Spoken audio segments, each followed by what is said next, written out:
Pathanamthitta KSRTC bus സ്റ്റാൻഡിലെ Sabarimala help desk സംബന്ധിച്ചൊരു തർക്കം അതിപ്പോഴും പ്രശ്നം പരിഹാരമായിട്ടില്ല, അത് തുടരുന്നുണ്ട്. യൂത്ത് കോൺഗ്രസിന്റെയും അസംഘടിത തൊഴിലാളി കോൺഗ്രസിന്റെയും ബോർഡ് വെച്ചുള്ള ഹെൽപ്പ് ഡെസ്ക് അനുവദിക്കാൻ ആകില്ല എന്ന് KSRTC പറയുന്നു.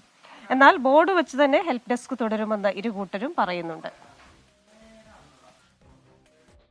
കഴിഞ്ഞ ദിവസമാണ് പത്തനംതിട്ട KSRTC ഡിപ്പോയിലെ യൂത്ത് കോൺഗ്രസിന്റെയും ദേശീയ അസംഘടിത തൊഴിലാളി കോൺഗ്രസിന്റെയും ഫ്ലെക്സ് ബോർഡ് വെച്ചുകൊണ്ടുള്ള ഹെൽപ്പ് ഡെസ്ക് അനുവദിക്കാനാകില്ലെന്ന് അധികൃതർ നോട്ടീസ് നൽകിയത്. മുകളിൽ നിന്നുള്ള ഉത്തരവുണ്ട് എന്നായിരുന്നു DTO തോമസ് മാത്യുവിന്റെ നിലപാട്.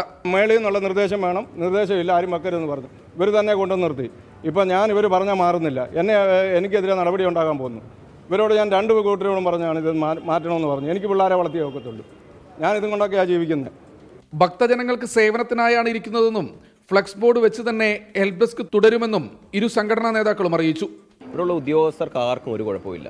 ഇവരെല്ലാം പറയുന്നത് വളരെയധികമുള്ള നല്ല സേവന പ്രവർത്തനങ്ങളാണ് നടക്കുന്നത്. അതിൻ്റെ ഒന്നും അപ്പോൾ ഇത് പൊളിച്ചു മാറ്റണം എന്ന് പറയുന്നതിനോടൊന്നും ഞങ്ങൾ ഒരിക്കലും യോജിക്കില്ല. ഇതിനകത്തുനിന്ന് ഒരു കസേര പോലും എടുത്തുകൊണ്ട് മാറ്റുവാൻ ഞങ്ങൾ യോജിക്കില്ല.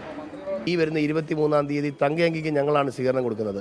അതുവഴി പോകുന്ന തങ്കയങ്കി ഞങ്ങളുടെ സ്വീകരണം ഏറ്റുവാങ്ങാൻ ഇവിടെ വന്ന് ഇവിടുത്തെ ജനങ്ങളും ഓട്ടോ തൊഴിലാളികളും ഈ KSRTC ജീവനക്കാർ ഉൾപ്പെടെ ഇവിടെ നിന്നാണ് ഞങ്ങളുടെ ഈ ഹെൽപ്പ് ഡെസ്കിന് മുമ്പിൽ നിന്നാണ് പറയിടുന്നതും മറ്റു കാര്യങ്ങളും എല്ലാം ചെയ്യുന്നത്. അവർക്ക് വേണ്ട ഭക്ഷണങ്ങൾ ഉൾപ്പെടെ എല്ലാ കാര്യങ്ങളും ഞങ്ങൾ വർഷങ്ങളായി ചെയ്യുന്നതാണ്. ഒരു കാരണവശാലും ഞങ്ങൾ ഇവിടുന്ന് പിന്മാറുന്ന ഉദ്ദേശമില്ല. യൂത്ത് കോൺഗ്രസ് സംസ്ഥാന സെക്രട്ടറി നഹാസ് പത്തനംതിട്ടയാണ് അസംഘടിത തൊഴിലാളി കോൺഗ്രസിന്റെ ഹെൽപ്പ് ഡെസ്ക് സംഘാടകൻ. ഇതിന് തൊട്ടടുത്ത് തന്നെയാണ് യൂത്ത് കോൺഗ്രസിന്റെയും ഹെൽപ്പ് ഡെസ്ക്.